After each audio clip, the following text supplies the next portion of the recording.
Good morning. I'd like to call this MPC meeting to order. This call is being recorded. The Municipal Planning Commission is conducting this meeting in person and via conference call in accordance with Municipal Government Act, Section 199. Council chambers is now open for public attendance in person. However, members may still join meetings remotely using our current teleconference process. As per Wheatland County Policy 7.13, members of the public are not permitted to speak unless the commission agrees to hear from them. If the commission agrees to allow the public to speak, the chair will call upon specific individuals at that time. Please note this call is being recorded and will be uploaded to our website and or social media. For any individuals using the conference call line, we ask that you mute your phone to eliminate background noise. Everyone has a right to be present at Municipal Planning Commission meetings. Any attendees that are considered disruptive to the progression of this meeting may be removed at the discretion of the chair as per Municipal Government Act Section 198. We thank you for your cooperation and understanding. We have a member joining us remotely, so I will do a roll call vote. Member Eichert is here, is present. Member Laprise? I'm here. Member Bigger? Present. Member Link? Good morning. Member Clausen? I'm here. Member Kester? I'm present, but there's a lot of static on the line this morning. A lot of scratching and I have a hard time hearing. Okay, we'll speak up. Thank you very much, Member Kester. And Member Larson? Here. Thank you very much. We have an agenda in front of us. Are there any changes? If not, MPC's wishes. I'll move to accept the agenda as presented. Thank you, Member Laprise. I will call the vote.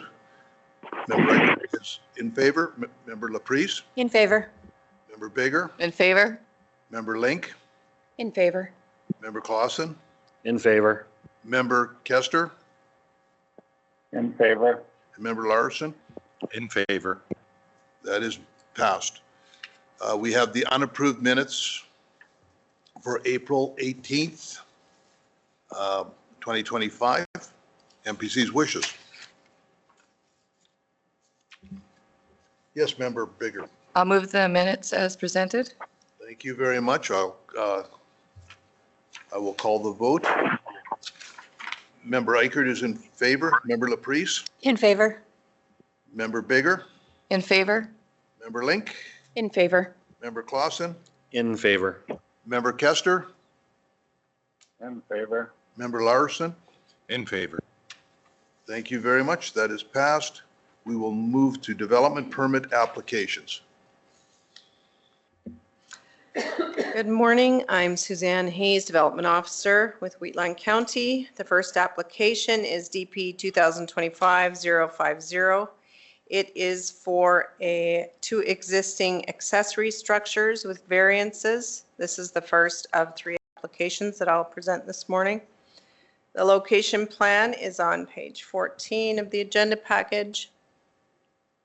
It is located within the Eagle Lake Restricted Residential Subdivision. We circulated to adjacent landowners +1. We didn't receive any responses. The WID had no concerns.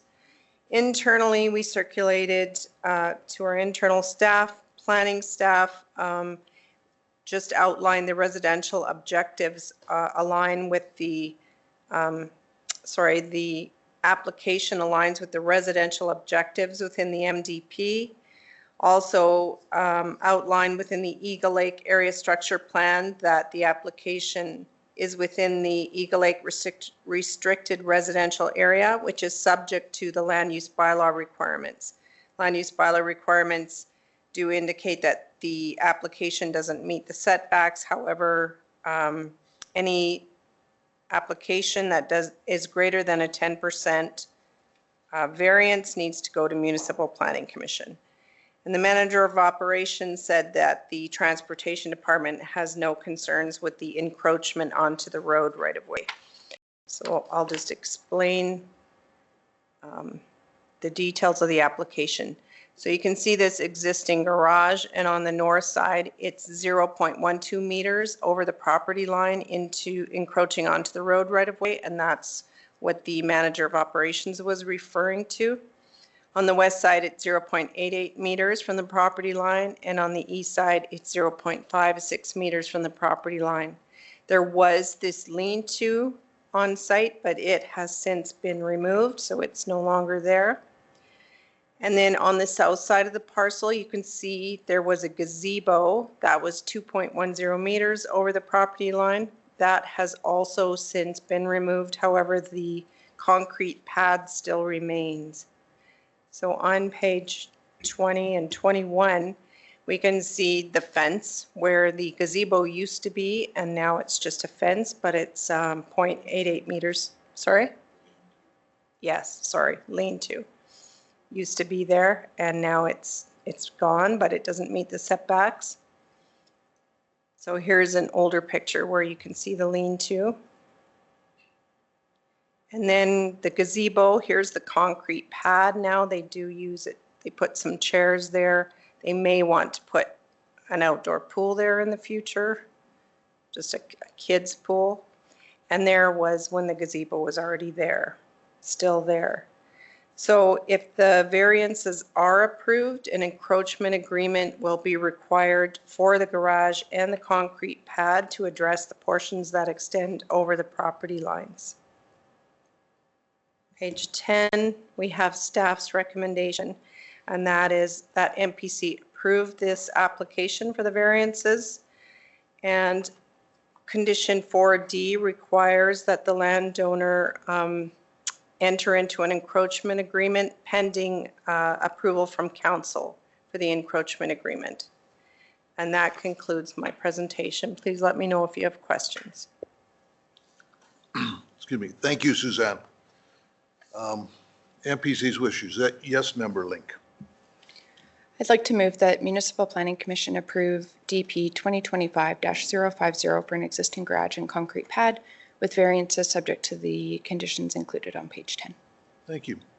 Discussion. Yes, Member Larson.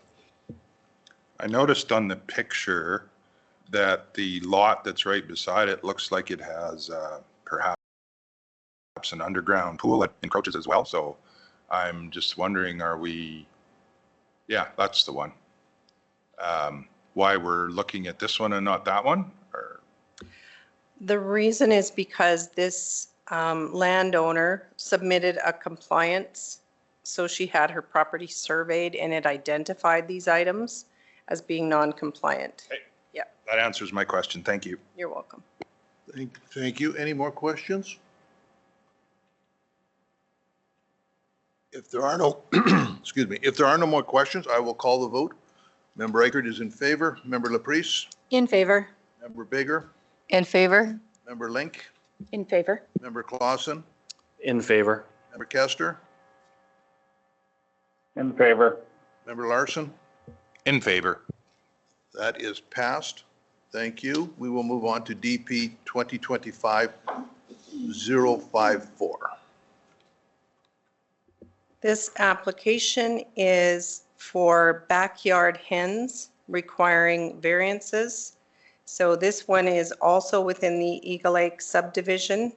The location plan is found on page 30. It is next to the parcel that we were previously discussing. They are applying for the backyard hens. So some details of this application, or we did circulate it to surrounding landowners. We didn't receive any responses. Internally, the planning department said that it is consistent with the residential objectives within the MDP, which allows for secondary land uses on a parcel where residential activity is the primary use. It is within the Eagle Lake Area Structure Plan, and which is subject to the land use bylaw requirements. So a variance greater than 10% needs to go to Municipal Planning Commission. The manager of technical services said that he wanted to issue a reminder to do a locate request in case there's any excavation or staking required. So we did add an advisory note stipulating that. Reminder. Pages 31 to 33, we have the site plan and some aerial photos. So you can see the cottage or the dwelling is at the back of the lot. And this coop is going to be near the front, closer to the front of the lot. But the land use bylaw stipulates that a coop is supposed to be in the backyard. So it just doesn't work with this, the way this parcel is configured. And also the exterior enclosure for the hens is proposed to be 300 square feet. And the bylaw states it's not supposed to be larger than 107 square feet. So these are the variances that have been requested. We have some photos, pages 34 through 36. So on page 35, you can see, looking from the road into the yard, that the dwelling is way on the rear of the lot. And then you can see on page 36, the backyard where there's a gazebo, and there's really no room for the coop back there. So page 25 is staff's recommendation, which is to approve this application with the variances, allowing this to be in the front yard rather than the backyard, and allowing the oversized exterior enclosure.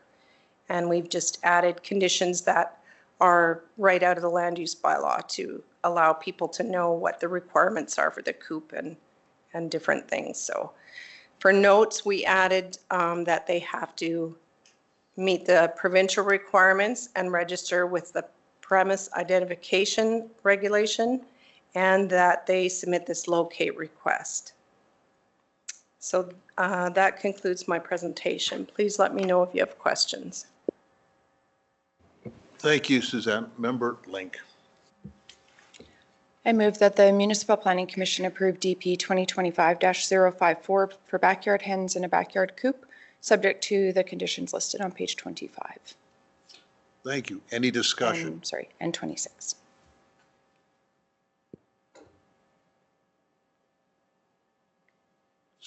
Seeing and hearing none, I will call the vote.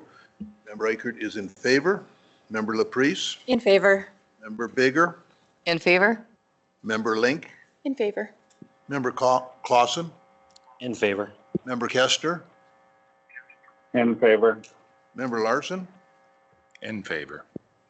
That is passed. Thank you very much. We will move on to DP 2025-067. This application is for two variances for a shed and garage. So the shed is located along the west property line, and it is 2.33 meters away from the property line rather than the 3.05 that the land use bylaw requires. And there is two sheds that have a 0 setback between them when the required setback is 1.52 meters. We circulated to landowners within 1 mile. We didn't receive any responses. Planning, just bring up these responses. Planning had said that the proposal is consistent with the residential objectives within the MDP, ensuring residential areas are planned efficiently with minimal impacts to ag operations. The WID was circulated. They had no response. Pages 43 through 45, we have the site plan. So this was, again, a compliance review that the RPR was submitted, identifying these three structures that didn't meet the setbacks. And on page 39, we have a photo of the two sheds that are abutting each other. We weren't able to get a photo of the west shed. So staff's recommendation is on page 39, and it is that MPC approve application or these variances for the three sheds with the two variances, subject to the conditions as noted. Please let me know if you have questions. Thank you, Suzanne. MPC's wishes. Yes, Member Link. I move that Municipal Planning Commission approve DP 2025-067 for 3 existing sheds with variances, subject to the following conditions on page 39. Thank you very much. Discussion? Hearing and seeing none, I will call the vote. Member Eichert is in favor. Member Laprise? In favor. Member Bigger? In favor? Member Link? In favor. Member Clausen? Member Kester? In favor. Member Larson? In favor. Thank you very much. That is passed. That takes care of the development permit applications. We will now move on to subdivision applications. SD 2025-007.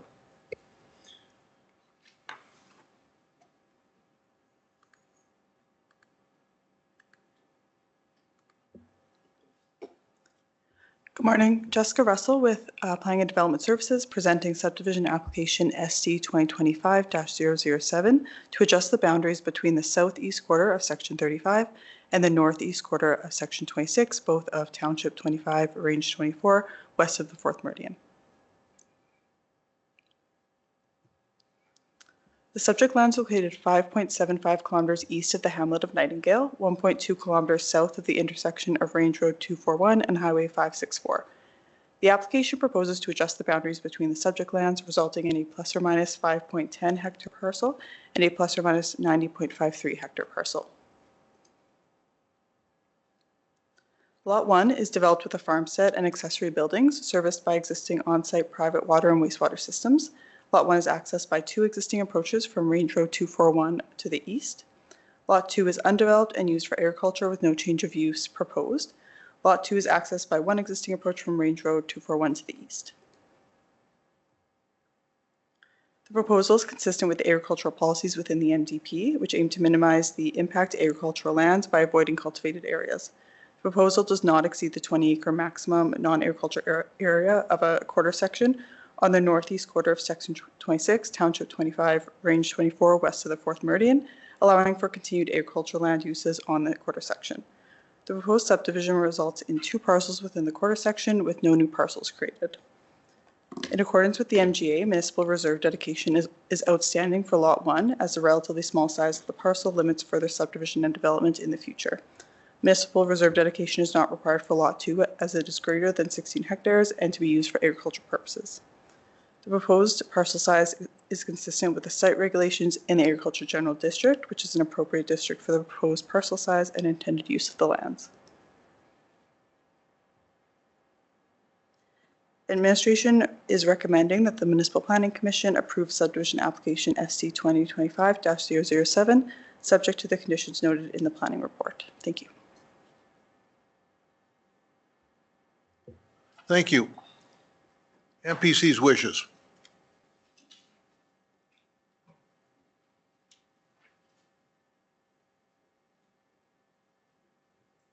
Member Link. I will move the recommendation. Oh, Provincial Planning Commission approved subdivision application SD 2025-007, subject to the following conditions, 1 through 7. Thank you, Member Kester. Any discussion? Sorry, I had trouble getting my mute button on here. Changed anyway. That is perfectly fine. Any discussion? Not seeing or hearing any, I will call the vote. Member Eichert is in favor. Member Laprise? In favor. Member Bigger? In favor? Member Link? in favor. Member Clausen? In favor. Member Kester? In favor. Member Larson? In favor. That passes. Thank you. We will move on to SD 2024-020. Jessica Russell presenting subdivision application SD 2024-020 to adjust the boundaries between the lands within the southwest quarter of Section 2, Township 23, Range 25, west of the 4th meridian. The subject lands are located 7.5 kilometers southwest of the hamlet of Nameka. immediately northeast of the intersection of Highway 817 and Township Road 230. The application proposes to adjust the boundaries between the subject lands, resulting in a plus or minus 2.58 hectare parcel and a plus or minus 59.29 hectare parcel. Lot 1 is developed with a community hall and accessory buildings serviced by existing on-site private water and wastewater systems. Lot 1 is accessed by an existing approach from Township Road 230 to the south. Lot 2 is undeveloped and used for agriculture with no change of use proposed. Lot 2 is accessed by 2 existing approaches from Township Road 230 to the south. The proposal is consistent with the agricultural policies within the MDP, which aim to maximize contiguous agricultural lands. The proposal does not exceed the 20-acre maximum non-agricultural area of a quarter section on the southwest quarter of Section 2, Township 23, Range 25, west of the 4th Meridian, allowing for continued land uses on the quarter section. The proposal results in 2 parcels within the quarter section with no new parcels created. The proposal is also consistent with the objectives within the MDP, supporting institutions, including community halls, which serve as gathering places within their communities. The proposal is consistent with the site regulations in the Community Service District and the Agriculture General Districts, which are both appropriate districts for the proposed parcel sizes and intended use of the lands. A portion of the southwest quarter, Section 2, Township 23, Range 25, west of the 4th Meridian, containing plus or minus 1.77 hectares, was redesignated in order to allow for the proposed boundary adjustment between the subject lands. The lands were redesignated from Agriculture General District to Community Service District by bylaw 2025-03 on April 1st, 2025 at the regular council meeting. In accordance with the MGA, municipal reserve dedication is not required, as one lot is to be created from the quarter section. Administration is recommending that the Municipal Planning Commission approve subdivision application SC 2024-020, subject to the conditions noted in the planning report. Thank you. Thank you. MPC's wishes. Yes, Member Bigger. I move that Municipal Planning Commission approve subdivision application SD 2024-020 to the following conditions, 1 to 6. Thank you. Any discussion? Seeing and hearing none, I will call the vote. Member Eichert is in favor. Member Laprise. In favor. Member Bigger. In favor. Member Link. In favor. Member Clausen. In favor. Member Kester. In favor. Member Larson. In favor. Thank you very much. That is passed. We will move on to SD 2024-015.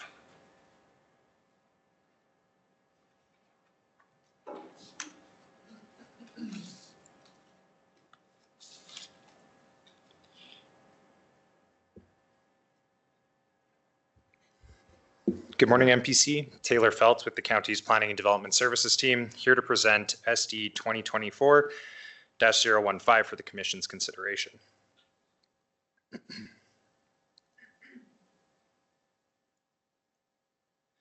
Referring to the location map found on page 74 of the agenda package, the subject lands are located 6 kilometers northeast of the town of Strathmore, 1.2 kilometers south of the intersection of Township Road 250 and Range Road 211, immediately east of Range Road 211. The application proposes to create 4 3-acre parcels and a 147-acre remainder. The lands are currently used for agricultural production, and the applicants intend to continue farming the remainder lands in the near future. The lands surrounding the site are currently used for residential and agricultural purposes. There are 4 existing country residential parcels immediately west of Range Road 244, 3 of which are developed with dwellings and accessory buildings. The applicant provided several technical documents in support of the proposal, including a transportation impact assessment, preliminary stormwater management plan, and water and wastewater servicing studies, all of which were reviewed by the county's third-party engineers. I'll briefly summarize each of the studies here and their findings.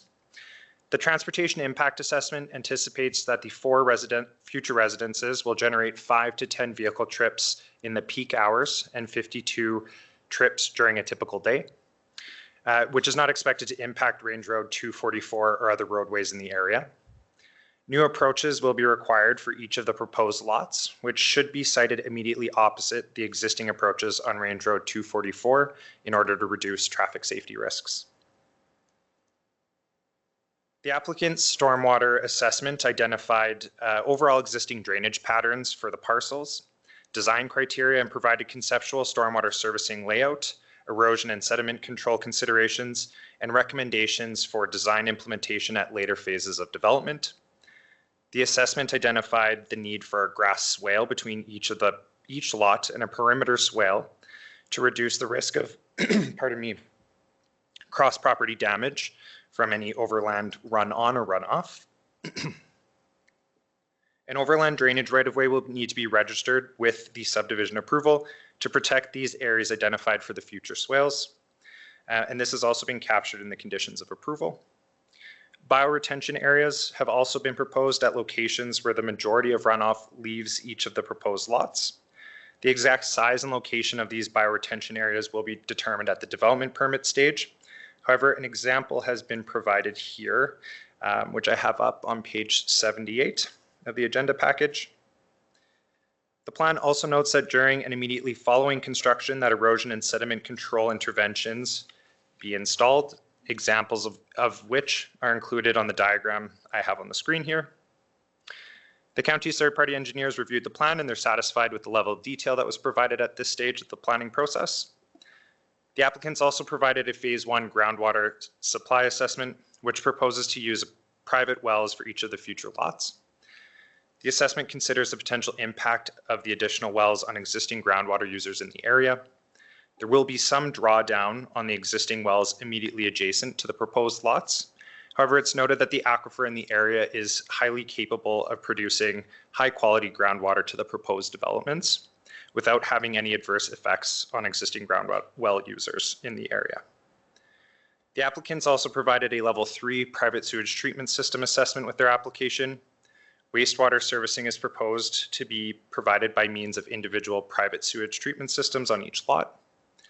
The assessment concludes that the proposed lots are suitable for on-site sewage treatment systems.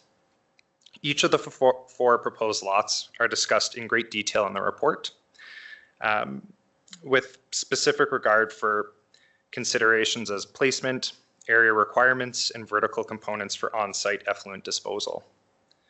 Due to the presence of the spring that's located east of the proposed lots, the soil textures of each lot in some areas that have the potential for fluctuating shallow water tables, each future private sewage treatment system is recommended to have secondary treated effluent with pressure distribution type systems. And then given the soil textures found in some areas on lot 3, which I can pull back up on the screen here, the field is recommended to be sited within the eastern portion of the lot to maximize the developable area that has acceptable soil conditions for a future treatment field.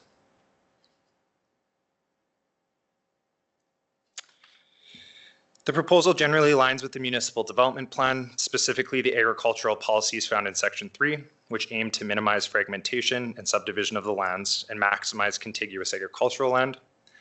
The proposal doesn't exceed the 20-acre maximum non-agricultural area of the quarter section and will not result in more than 5 parcels within the quarter section.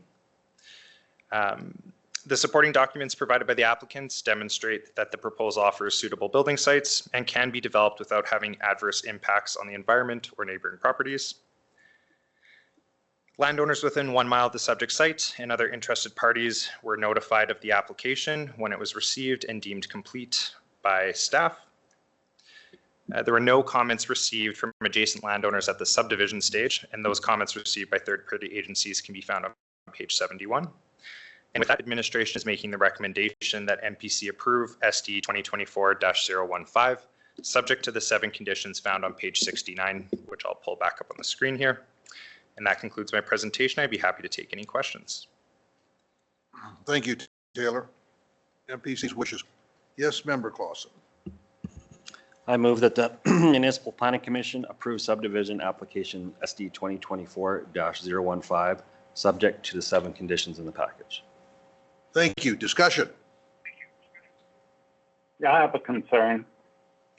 Yes, Member Kester. I'd like to add another condition that county will not provide any dust control. And my reasoning for this is, if you look at that strip of land, and there's already 4 houses on the other side, and you go down to the technical review, this new strip's gonna generate 52 trips a day. The other side will just say has to present an equal amount, 52 trips a day, and what's already on the road. I'm sure we'll bring it over to council's policy of 150 trips per day, and then the county will dust control the road. If this was a clay pit, a gravel pit, natural resource extraction of any kind, and it was determined that it's going to be 6 trips a day, 6, they would have to provide dust control. It's not equitable, it's not fair across our land use region, and I don't think it's fair to the ratepayers of the county. So they moved there and they increased the traffic on the road to our current policy. I'm not saying the call policy is correct in these times. They could be reviewed and looked at, but similar to a council meeting where we had a public hearing on much the same issue, where we're adding parcels that are driving up the use of our road, and then we go and we dust control them, and then we put road bans on the 75% or whatever it is. Been driving around the county lately, it looks like just about all the bridges in my area got a 52-ton ban on, and varies down to 10. Our roads are falling apart, and I just like to take every dollar we have for roads and put it into fixing them up instead of putting dust control on. If they want dust control, they can be like everybody else in the county and pay for your own. So I would like to see that another condition put in there, that county will not provide dust control on that road. So I've got a question for administration. We have a bylaw that sort of triggers dust control at a certain traffic count. Can we specifically say everybody else, once you hit that threshold, that everybody gets dust control except for you? Because I just don't know. It doesn't seem like it's a viable or legal thing, because I would think that would be appealed, but I'll wait on administration. Through the chair to the Planning Commission, can speak specifically, but yes, there is a trigger by the volume of traffic. And I don't believe Cody from the operations manager can come here in time. However, on applications such as special events, when we have wedding venues and stuff, we do require dust control measures from the applicant because of the high volume for an event. And so they have to apply it. We've not applied it to this one. We were just discussing because it would have to be split. Would you apply it to the 4 new residences, or would it be applied to the 8 current residences? So if it's something that the Planning Commission would like to see, we would like to table this for a little while, go away and talk to operations before we add a condition of what that would look like, or if it's even feasible. Thank you. I will open this up to discussion to the commission here on of what they want to do. Yes, member Clausen. There's a number of residences already on this road, so if it's a policy, was triggered, it's not right now. I don't even know the car counts currently at all. We don't have that information. But say it was triggered tomorrow, so you'd have people that were existing there in a 2-mile stretch that would have dust control, and then there'd be 4 new ones that wouldn't, because we changed the rules right here now, and then further south, so it's kind of mismatch. if we want to change that, we change the policy. In my opinion, I let my motion stand as is.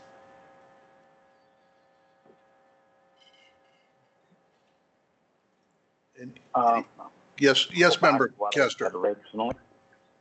Yeah, if this is a new development, like any sort of extraction, a business putting in a place where workers come in and we got generating that, it would be required of that development to put in the dust control. I'm just trying to be fair here. Why do the developers have to put in dust control and then another developer comes in, puts in 4 lots and subdivides them all out? It's all a current order now. Why are they not required to put in dust control? I think our policy needs looking at. It needs to be modernized. When it was 150, the county keeps putting in subdivisions. Why not just have a policy like we once considered and we dust control everybody? So now instead of paying for dust control, we'll just subdivide a couple parcels of land, put some cash in our pocket, and voila, we get dust control. No, we got to be fair about this and we got to give it some more thought. I think the time's come. Thank you. Member Link. I'd like the idea too, sorry. And I like the idea of staff saying they like to take it back and discuss it more with staff and see what they can do.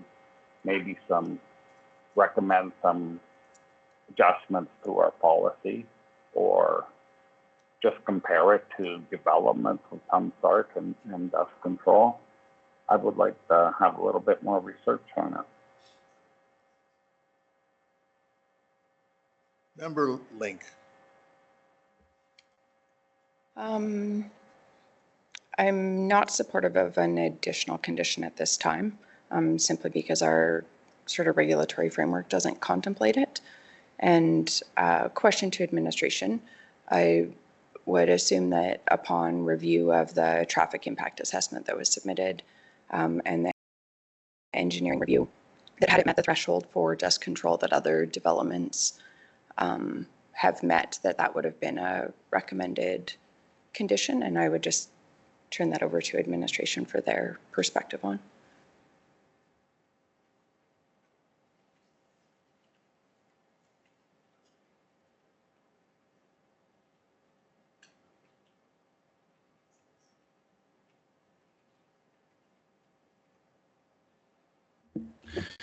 Through the chair, I don't believe the TIAs usually reference whether or not dust control would be required because it would be within the policy that Taylor has up here. So if the TIA, if we kind of added that and then it determined that road was indeed, how they define it, high volume, then it possibly could trigger it under this. But the TIA won't specifically say, yes, we need dust control as a result of this specific application.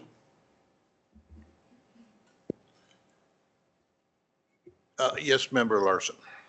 I noticed that dust control said dust control for hamlets, and this would not be a hamlet.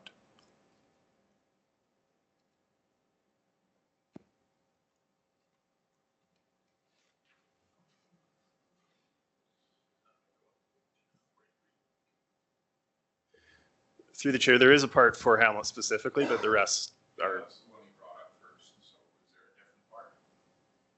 If you look a little further, then it says county-funded dust control program for high-volume roads. It's a separate section.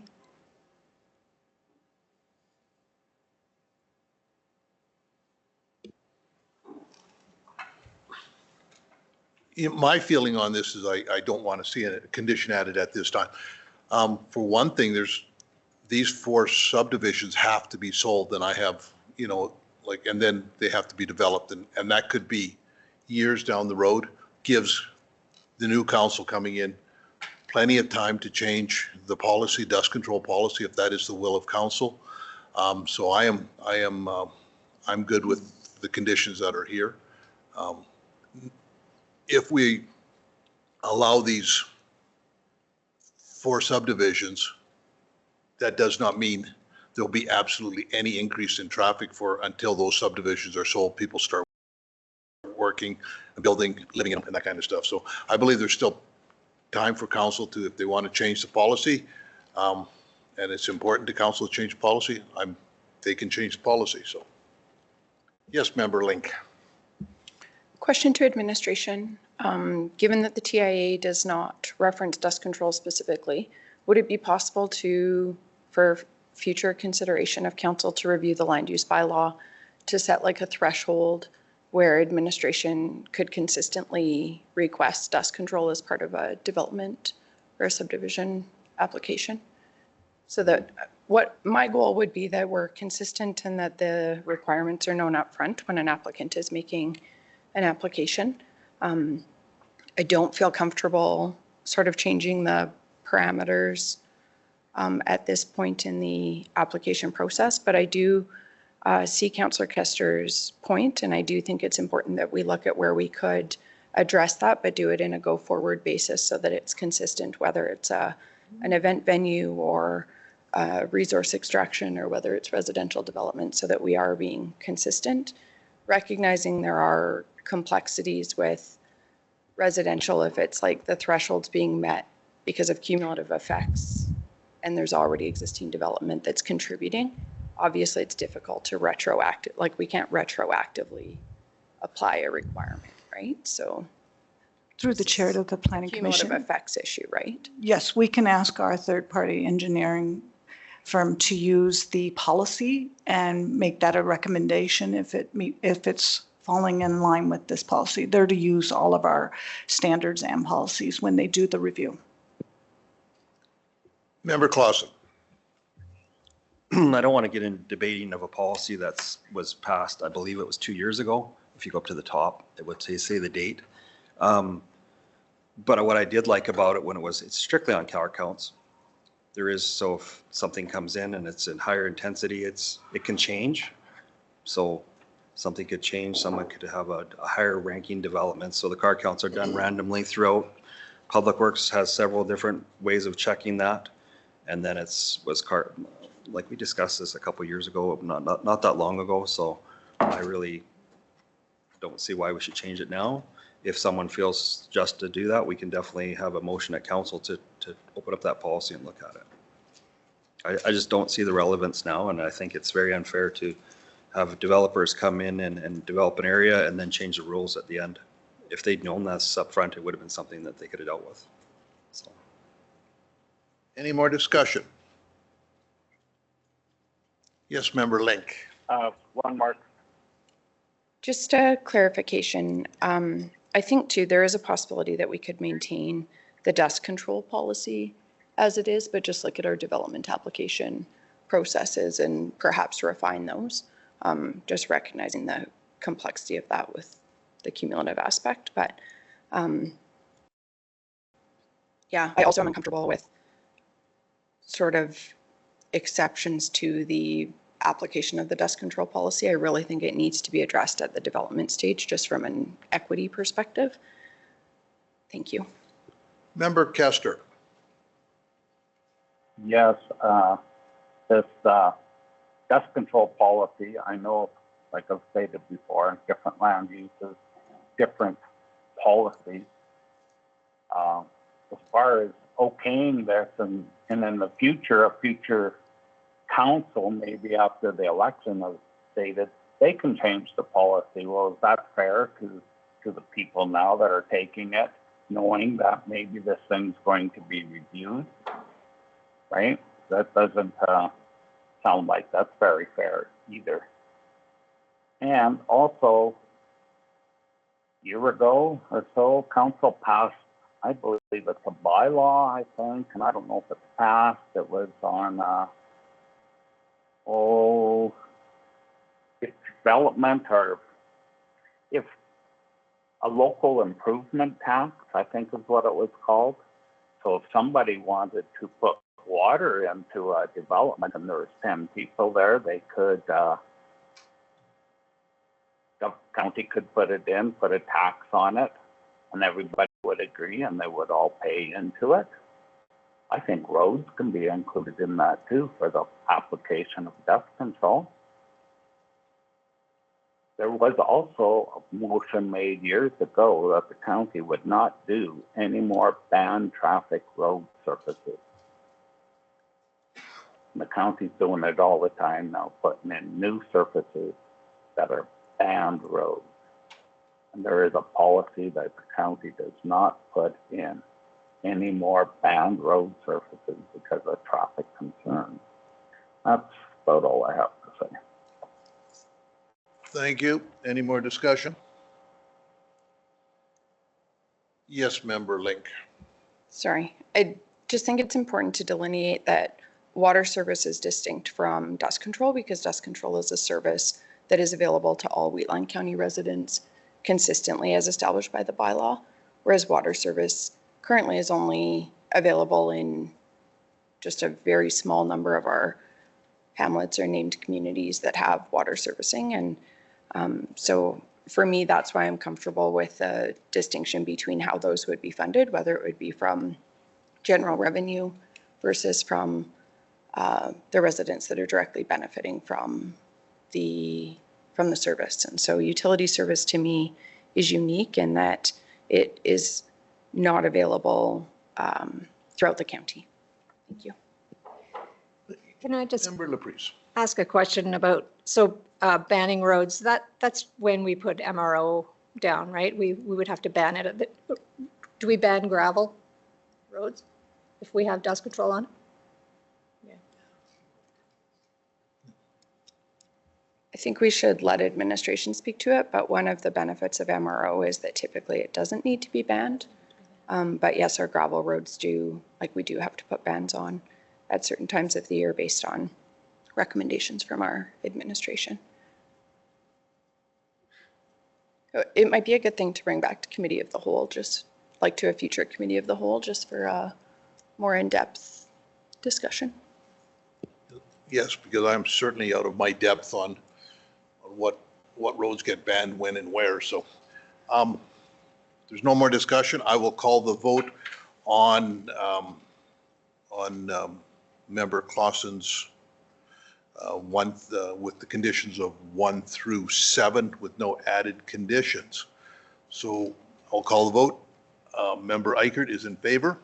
Member LaPrice? In favor. Member Bigger? In favor? Member Link? In favor. Member Clausen? In favor. Member Kester? Opposed? Member Larson? Opposed. That is passed on a count of 5-2. Thank you very much. We will move on to SD 2024-012. Taylor Felt here again with administration to present SD 2024-012 for the Commission's consideration.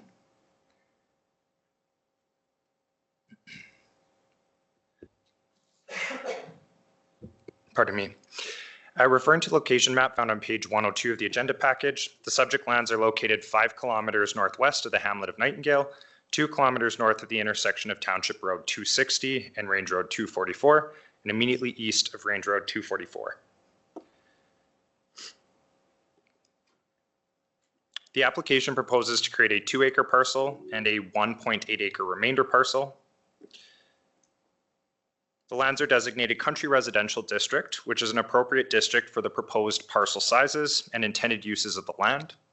Adjacent land uses in the area are predominantly agricultural, farmsteads, and residential, with a farmstead and residential development just south of Lot 2, which I have up on the screen here. An active WID ditch crosses both lots. Although initially thought to be abandoned, WID confirmed through the circulation process that the ditch is still operational, which reduced the developable area of Lot 1. WID has reduced their standard 30-meter development setback to 8 meters on each side of the ditch, which increased Lot 1's development potential here. Given that the ditch is used to convey overland drainage from time to time, several of the technical documents provided by the applicant needed to be updated and improved. I'll briefly summarize the technical considerations of the subdivision proposal here and then summarize the findings of each of the studies. So both proposed lots 1 and 2, will access Range Road 244 by an existing and independent gravel approaches to the west. These approaches will be inspected and any required improvements will be made as a condition of approval. There's also a requirement for a road acquisition agreement to allow for future upgrades to Range Road 244. The applicant provided a groundwater assessment that confirmed there are suitable groundwater resources for future residential use on Lot 1. The reviewing engineer noted there's low risk of well interference since the existing well on Lot 2 and any new well on Lot 1 will likely be in different sandstone intervals. Still, it's recommended that the new well be placed as far possible from the existing one on Lot 2. A preliminary stormwater assessment has been provided, recommending a 25 centimeter high berm be constructed parallel to the ditch for stormwater storage on Lot 1. Final stormwater designs will be confirmed at the development permit stage with the goal of maintaining pre-development drainage conditions and preventing off-site or downstream environmental impacts, which are in line with Alberta's stormwater guidelines. Lot 2 has an existing private sewage treatment system. The presence of the ditch on the site and the limited developable area here necessitated a higher standard of technical reporting to prove safe and effective wastewater treatment is achievable on Lot 1, given the potential for raised water tables and effluent migration near the ditch. The county's policies emphasize these requirements to ensure that new lots are viable for private sewage treatment systems, while also considering public health and safety perspectives and our obligations as a municipality under the MGA. Lot 1 will require a sand treatment mound for future wastewater disposal, as outlined in the applicant's Level 2 PSTS assessment. There are specific recommendations about the placement, setbacks, and construction protection for the wastewater disposal areas at future stages of development here. Municipal reserve dedication is required for Lot 1, estimated at $13,160 as cash in lieu, and this is based on an appraised value of $65,800 per acre. Lot 2 isn't required to dedicate reserves as it qualifies as the first parcel to be subdivided from the quarter section. The application was circulated to landowners within 1 mile of the site and no comments were received by the county. Those comments received by third-party agencies can be found starting on page 99 of the agenda package. The proposal generally aligns with the municipal development plan, specifically the agricultural policies found in section 3, which aim to minimize fragmentation and subdivision of lands and maximize contiguous agricultural land. The proposal doesn't exceed the 20-acre maximum non-agricultural area of the quarter section and will not result in more than 5 parcels within the quarter section. The supporting documents provided by the applicants demonstrate that the proposal will offer suitable building sites and can be developed without adverse impacts on the environment or to adjacent landowners. And with that, administration is making the recommendation that MPC approve SD 2024-012, subject to the 7 conditions found starting on page 95, which I'll pull back up on the screen. And that concludes my presentation. I'd be happy to take any questions here. Thank you, Taylor. Member Clausen. I move that the Municipal Planning Commission approve subdivision application SD 2024-012, subject to the 7 conditions in the package. Thank you. Discussion.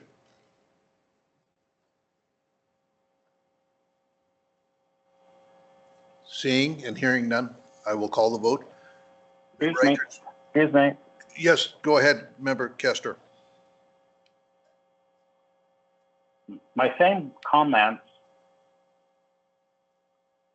could apply to this too, except that I think there's a paved surface area within a mile or 2 miles. I think I think it's pretty close to the Nightdale Road. And I don't want to be the judge of future development on this parcel. I don't know if the threshold will be met on it, but my concerns are still relevant. And yeah, I think council needs to do considerable work for the amount of subdivisions we're doing and future planning of it. Thank you. Any other discussion? If not, I'll call the vote. Member Reichert is in favor. Member Laprise. In favor? Member Bigger. In favor? Member Link. In favor? Member Clausen. In favor. Member Kester. I'll be in favor of this one. Member Larson. In favor. That is passed. Thank you very much. We will move on to subdivision 2024-004.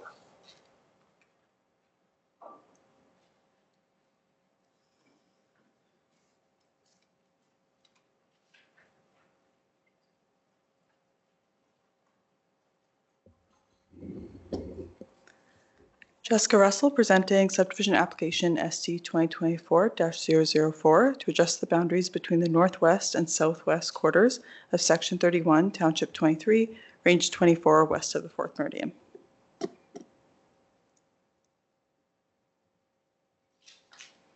The subject lands are located 1.2 kilometers southeast of the town of Strathmore, 800 meters west of the intersection of Range Road 245 and Township Road 240. The application proposes to adjust the boundaries between the subject lands, resulting in a plus or minus 62.94 hectare parcel and a plus or minus 64.64 hectare parcel. Lot 1 is undeveloped. The proposed use of the lot is residential, serviced by on-site private water and wastewater systems. The lot does not currently have access to a municipal road right-of-way or developed roadway. The boundary adjustment is intended to reconfigure the lands so that access to the undeveloped portion of Township Road 240 is available. Should the landowner wish to construct a dwelling on the lands in the future, construction of a municipal standard road will be required. Lot 2 is developed with a residence and accessory buildings serviced by existing on-site private water and wastewater servicing systems. Lot 2 is accessed by an existing gravel approach from Township Road 240 to the north. The application includes a set of drawings and a desktop wetland assessment supporting the proposed boundary adjustment and residential development. Lot 1 currently does not have legal or physical access to a road right-of-way. Access to Lot 1 is proposed via an undeveloped portion of Township Road 240, accommodated by the boundary adjustment. Upon review of the submitted technical documents, the county's third-party engineers found that amendments to the road drawings are required to meet county standards for road construction. The construction of Township Road 240 include the road drawings, note amendments, and approaches may be addressed at the development permit stage through a development agreement. Upon review of the desktop wetland assessment, the county's third-party engineers found that Water Act approval will be required, which requires a wetland assessment and impact report as part of the submission. In addition, a wildlife survey may be required. The required technical considerations for wetlands within the development area may be addressed at the development permit stage through a development agreement. The intent of the application is to provide access to a parcel without physical access to a municipal road right-of-way. The proposal is consistent with the agricultural policies within the MDP, which aim to minimize fragmentation and subdivision of agricultural lands and maximize contiguous agricultural lands. The proposal is a boundary adjustment with no new titles created. Policy 3.13.3.4 of the MDP notes that new subdivisions or developments shall construct legal and physical road access. Any required connection shall be provided to county standards by the landowner or developer at their cost. Developer responsibility for the cost of road construction is further supported by Policy 3.13.3.3, which states that expansions and improvements to transportation infrastructure required to accommodate a subdivision or development application shall be the financial responsibility of the developer. Regarding road construction, Policy 3.13.3.9 notes that construction must be carried out in a manner that limits impacts on natural areas, conforming to the natural terrain, minimizing the extent of site alterations, and mimic natural drainage patterns where possible. Further technical studies to understand road construction in relation to drainage and impacts to natural areas may be required at the development permit stage through a development agreement. In accordance with the MGA, municipal reserve dedication is not required as the lots are greater than 16 hectares in size and to be used for agricultural purposes. The proposed parcel size is consistent with the site regulations in the Agriculture General District, which is an appropriate district for the proposed parcel size and intended use of the lands. Administration is recommending that the Municipal Planning Commission approve subdivision application ST 2024-004, subject to the conditions noted in the planning report. Thank you. Thank you, Jessica. MPC's wishes? Member Link. I'll move that the Municipal Planning Commission approve subdivision application SD 2024-004, subject to the 7 conditions listed on page 127. Thank you. Discussion. Question, Yes, Member Kester. why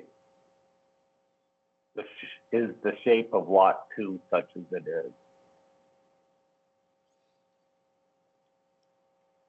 Like it doesn't go straight east and west, it stops, and then it's got a skinny strip of land going up the range or the Township Road 240. Why?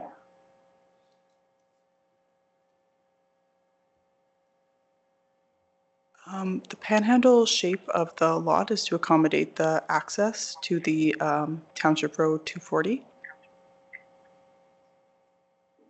I believe there's already access there. According to my map, there's a road allowance there. The Am I road, wrong? the road needs to be constructed, Township Road 240. Currently, Lot 1 does not have access. But there's a road allowance there, is there not? On my map, on page 135, it looks like a road allowance there. Through the chair, so there is access to lot 1 to the road allowance immediately to the west. However, in order to comply with those policies and for our safety standards and everything, it needs to be to a developed roadway. So if you look at the map there, Township Road 240 stops at kind of the eastern edge of this quarter section. So the intent for the applicant would be to construct that road westward to the point where it meets that dotted line. Then lot 1 would have access to a developed roadway in order to access the lot. But I don't see no developed roadway there. Through the chair, they would have to construct it through the development permit conditions. On that section of land, well, if you go a little bit further, is there not a road allowance there too going? There's an intersection there. They could develop the road to the intersection and then road allowance down. Through the chair, they could, but then Am I wrong there? it's just more length of road that they have to construct. But there has to be a road there anyway.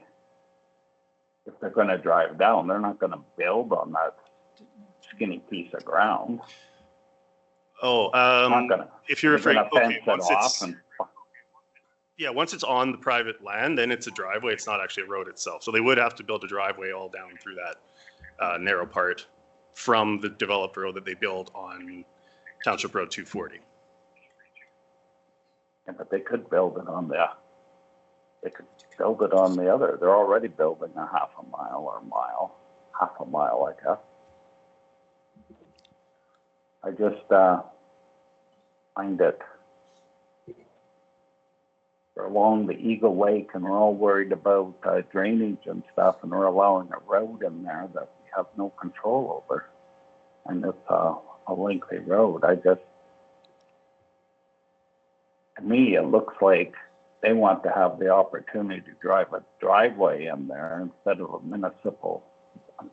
a road built to municipal standards. I would worry about this roadway, if it's just a path, what happens if there's a fire down there or an ambulance call or anything? Is it going to be able to get down there, or every county going to be able to provide services in such a long driveway? When it doesn't have to be, there could be a road developed there. And in the future, this is right along the lake. They could come back in here and want to develop more property on there. I don't know what the plans are. I don't have an area structure plan here, although there are lots for Eagle Lake. But for the location of it is, I would be a lot happier if that was on municipal road allowance and a road built there, so county services, mainly emergency services, are accessible to there. I think this is, to me, poor land planning. Can I get some clarification? Through the chair to the committee, the applicant worked with administration on multiple ways to access this lot that was landlocked previously. And there is, as you mentioned, the undeveloped road allowance, but he also was looking at options to the east to not have to build a municipal road that would then be maintained by the county. But on the eastern side, there was, the ability wasn't there. So the only other option, which is why he did the subdivision boundary adjustment, was to be able to get access through a panhandle up to the north, Township Road 240. Further to the west on 240, it stops at another residence where they've constructed buildings within the road allowance. So there isn't the ability to go from the west to this parcel. The shorter option was from the east further. He was willing to build the municipal road access with the offset cul-de-sac onto his property to get access with a private driveway. And we did look at those options to access it. We don't control driveways, but we do look at it for storm drainage, for access from emergency vehicles. But to construct the road to that intersection and further south, just enough that it would most likely, for the cost of it, would only end up with a cul-de-sac, again, shortly south of the intersection to give access.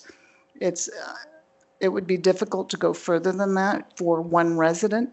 We did look at the endeavor to assist policy for him to gain access back for the funds when he builds that road for anyone that would benefit, for example, the quarter section to the north. But beyond that, it was just what the applicant was willing to go as far as building a road to get access to his parcel. Thank you. Member Link. I wanted to thank administration for the extensive analysis on the alignment with policy for this file. I was grateful to read that the way it's being presented or proposed is aligned with our policy and does provide for both legal and physical access.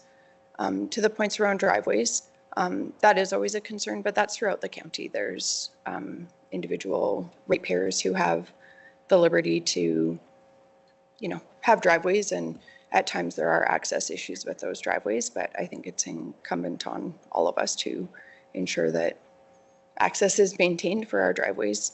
I think there has to be an element of personal responsibility, and I appreciated that administration was able to balance the affordability kind of factor in this development while maintaining alignment with policies. Thank you. Thank you, Member Link. Any other discussion? One other question. Yes. Is staff telling me that to build the road on that right away is prohibitive, or just lack of use, which is more in consideration? Because I have lots of property owners out here in my area that have legal access but no physical access to their quarter sections. There is multitudes of them, and if they want to develop on it, they have to build a road if they can get to it. If they can't get to it, then other deals are made. I just want to know if we can build a road there or not build a road on that. Can administration answer the question? Through the chair to the commission. That's correct. We have an MDP policy that they must have physical and legal access. You're correct. He could build all the way to 240 to the intersection and then south to get that access without having to do this subdivision boundary adjustment. But to build that extent of roadway, municipal roadway, for the construction of one dwelling, that was also discussed, and this is why it ended up being a boundary adjustment to give legal access to 240 to limit the length of roadway that had to be constructed. Thank you for that. Any other discussion? If not, I will call the vote. Consideration. Go ahead. in consideration of numerous developments in my area over here in east, where they have had to build over a mile of road to build their house up from wherever their dream home is, numerous places. And they built at the county standards on a road allowance. I can't support this. This goes in direct opposition to past decisions I've made, and to be fair to all the residents, I'd like to maintain fairness. Point of order. I can't hear Councillor Kester. I'm not sure if I'm the only one. Councillor Kester, if you could just repeat that and speak more loudly, please. I'll try. It was awful scratchy out here.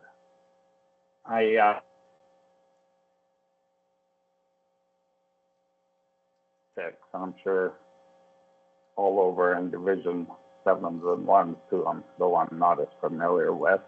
I know there are some in Division 2 I was part of, where the owner had to build a mile of road to build their house. And it was on county road allowance, and it was the municipal standard. It has been done, and that's what council wanted. And I still think that is the best way to do it, so I'll vote against this. Thank you. Any other discussion? If not, I will call the vote. Member Eichert is in favor. Member Laprise, In favor. Member Bigger, In favor? Member Link, In favor. Member Clausen, In favor. Member Kester, Opposed. Member Larson. In favor. It passes 6-1. Thank you very much. That brings us to the end of our agenda. We are adjourned. Thank you very much.